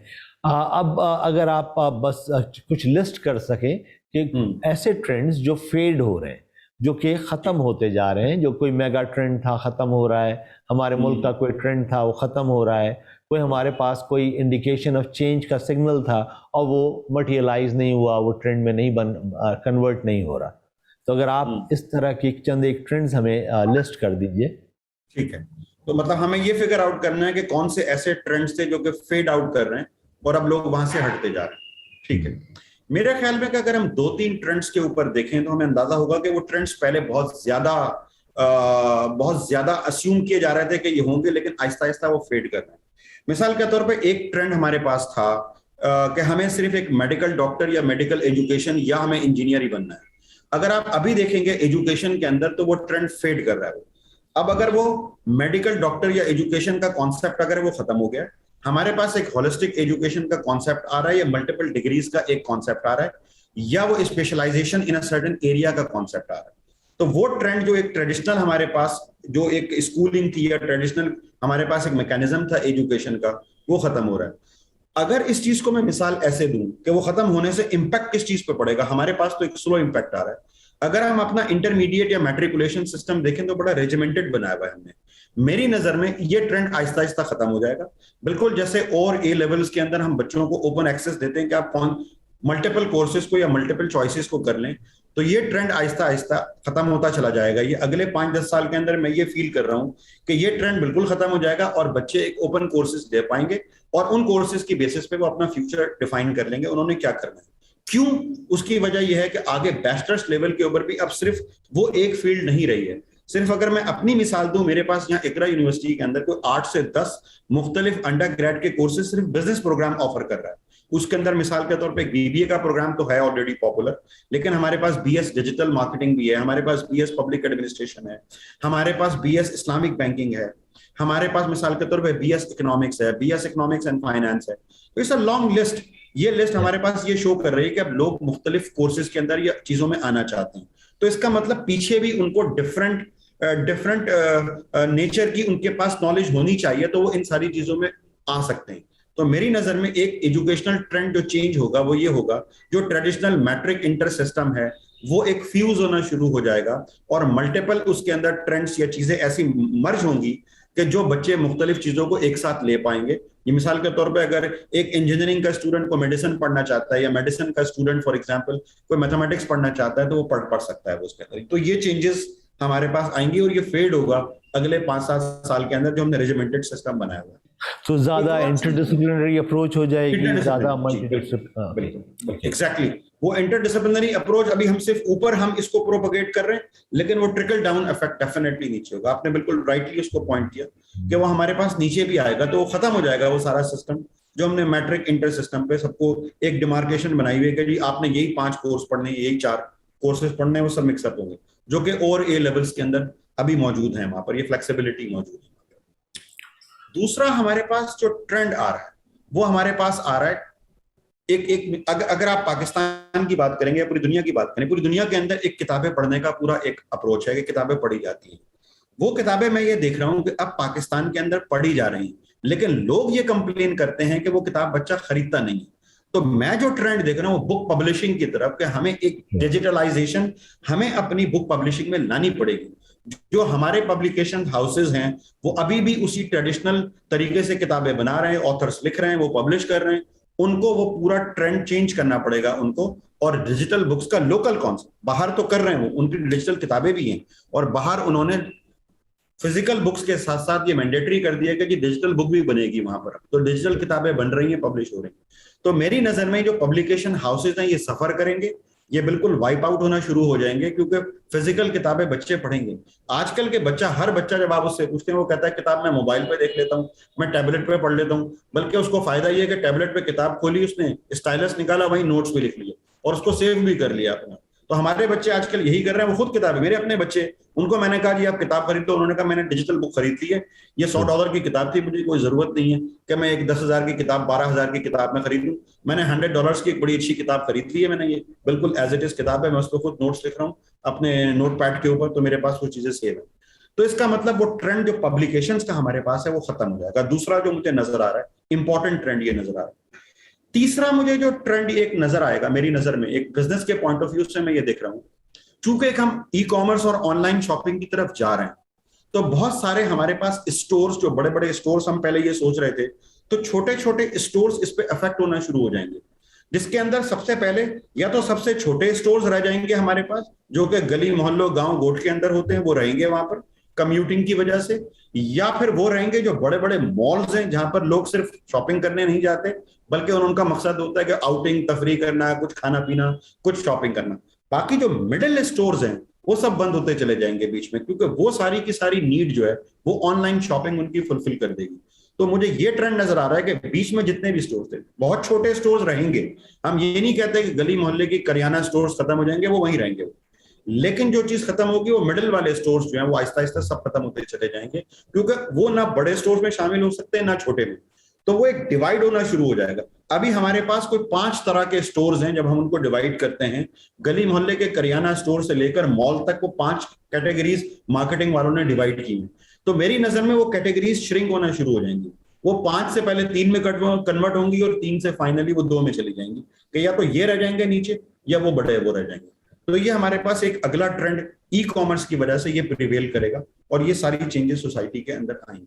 तो ये 3 ट्रेंड्स मैं ये देख रहा हूं, एजुकेशन के अंदर एक ये ट्रेंड, पब्लिकेशन हाउसेस के अंदर या बुक्स पब्लिकेशन के अंदर ट्रेंड, और तीसरा ये कि हमारे पास ये जो हम ई कॉमर्स के बिजनेस की वजह से जो स्टोर्स वगैरह हैं ये सब वाइप आउट होना शुरू हो जाएंगे आहिस्ता आहिस्ता। और वो नजर आ रहा है, बहुत सारे स्टोर्स मुझे नजर आते हैं कि बड़ा अच्छा बिजनेस करता था ये स्टोर, ये क्यों बंद हो गया। तो मैं सोचता हूँ इतनी अच्छी पोस्ट लोकेलिटी में एक स्टोर था, वो उसने बंद कर दिया, तो पता चला कि जी वही सारे सूट, वही सारी चीजें, वही सारे डिजाइन सब ऑनलाइन है और बच्चे ऑनलाइन खरीद रहे हैं। डॉक्टर साहब, ये आखिरी सवाल है आपसे, और वो ये कि यूनेस्को ने ये फ्यूचर्स लिटरेसी को फाउंडेशनल कॉम्पिटेंसी के तौर पर शामिल किया है। इससे पहले हमने देखा कि विजुअल लिटरेसी को भी शामिल किया गया, डिजिटल लिटरेसी को भी किया गया, फाइनेंशियल लिटरेसी को भी किया गया। तो ये फ्यूचर्स लिटरेसी का जो स्किल है, जो एंटिसिपेशन है, वो हम तमाम इंसानों में मौजूद है। आपको लगता है कि इसकी ज़रूरत है कि हम इसके स्किल के तौर पर लोगों तक इसको पहुंचाएं, और इसका आप क्या फ़ायदा देख रहे हैं बिजनेस में या बिजनेस स्टडीज़ में? That's a very good question. हमारे पास अगर हम एक इंसान को देखें तो सदियों से इंसान की ख्वाहिश ये थी कि मैं मुस्तकबिल में झांक कर देख सकूं। उसके लिए वो ज्योतिषी भी थे, उसके लिए सितारे भी थे, तो वो कोशिश ये करता था कि जितना भी इल्म उसके पास था उसकी बेसिस के ऊपर वो कोशिश करता था अपने मुस्तकबिल को जानने की। मुस्तकबिल को जानने का उसका मकसद ये था कि वो आने वाले प्रॉब्लम्स, आने वाली चीजों को अपने आप के लिए तैयार कर ले। अगर मुझे पता है कि यहाँ फ्लड आ जाएगा 4 दिन के बाद, तो मैं आज तैयार कर लूंगा अपने आप को। मुझे पता है कि ये क्लाइमेट चेंज आएगी अगले 10 साल में, तो मैं आपको आज तैयार कर लूंगा। तो मुस्तकबिल में जानना जो है इंसान के लिए जरूरी भी है और इंसान की ख्वाहिश भी है। अगर हम एक फ्यूचर लिटरेसी का कोर्स लेकर आ रहे हैं, जो कि आपने तो ऑलरेडी शुरू भी करवा दिया, इंट्रोडक्शन टू फ्यूचर स्टडीज, ये तो बड़ा अच्छा काम किया आपने यहाँ पर, और तमाम स्टूडेंट्स उसके अंदर पार्टिसिपेट भी कर रहे हैं। तो असल सवाल जो आपने पूछा है कि क्यों जरूरी है बिजनेस के अंदर या बिजनेस के स्टूडेंट्स के लिए। देखें, बिजनेस के स्टूडेंट्स को हम दो बड़ी इंपॉर्टेंट चीजें सिखाते हैं। हम ये कहते हैं कि तुमने पास्ट के अंदर जो डाटा है उसको देखना है और फ्यूचर को फोरकास्ट करना है तुमने। तो फोरकास्टिंग तो हम सिखा ही रहे हैं। अगर मैं फाइनेंस बच्चों को पढ़ा रहा हूँ, फाइनेंशियल फोरकास्टिंग कर रहे हैं हम। अगर मैं उनको सेल्स सिखा रहा हूँ, मैं सेल्स फोरकास्टिंग कर रहा हूँ उनके साथ बैठ के। अगर मैं उनको सप्लाई चेन सिखा रहा हूँ, मैं सप्लाई चेन फोरकास्टिंग कर रहा हूँ मैं उनको।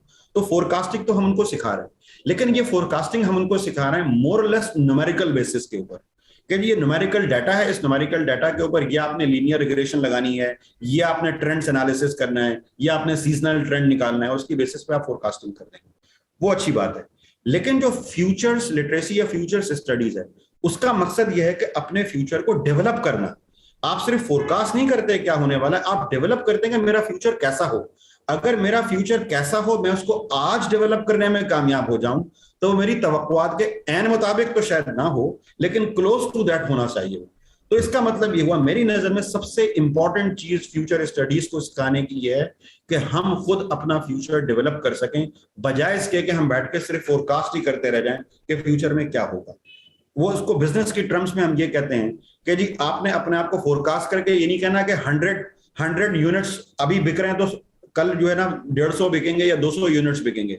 आप ये करें कि वो 200 यूनिट्स बेस्ड कैसे आप बिकवाएंगे 200 यूनिट्स, या कैसे उनकी सेल्स पे लेके जाएंगे। आप उसको सिर्फ फोरकास्ट नहीं करें, वो डेवलप करें वो सेल्स वहां पर जाकर। जो हम सेल्स डेवलपमेंट की बात करते हैं, बिजनेस डेवलपमेंट की बात करते हैं, तो ये जो आप सिखाने की कोशिश कर रहे हैं हमारे सारे बच्चों को, वो फ्यूचर डेवलपमेंट की बात कर रहे हैं कि how are we going to develop our future.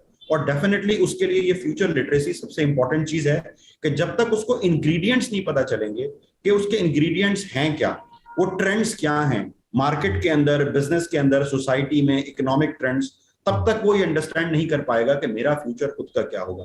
और मेरी नजर में एक बड़ी खिदमत होगी। आज तो शायद बच्चों को ये समझ में बात ना आए जो पढ़ रहे हैं हमारे पास, वो तो इसको एज अ कोर्स ही समझें, लेकिन आज से 10 साल के बाद अगर वो रिकॉल करेंगे कि उनको future introduction to future studies के अंदर ये सारी चीजें पढ़ाई गई थी और आज देखो मैं ये काम कर रहा हूं, तो मेरा ख्याल है वो उस वक्त ज्यादा उसको अप्रिशिएट कर पाएंगे। Thank you very much doctor साहब, रियली अप्रिशिएट। आपने बहुत तफसील से हमारे तमाम सवालात का जवाब दिया और आपने हमारे इल्म में खासा इजाफा किया। मुझे उम्मीद है कि हमारे ऑडियंस जो इस बात को देख रहे होंगे, उन्हें पाकिस्तान में जो इमर्जिंग ट्रेंड्स हैं और जो मेगा ट्रेंड्स हैं उनके बारे में थोड़ा बहुत अंदाज़ा हुआ होगा, जो कि बिज़नेस मैनेजमेंट में भी हैं और जो बिज़नेस स्टडीज़ में भी हैं। तो इसके साथ ही आज के एपिसोड से हम आपसे इजाज़त लेते हैं। अगली मरतबा फिर मुलाकात होगी। आपका बहुत शुक्रिया। खुदा हाफिज़। हाफिज़। Thank you so much. Allah हाफिज़।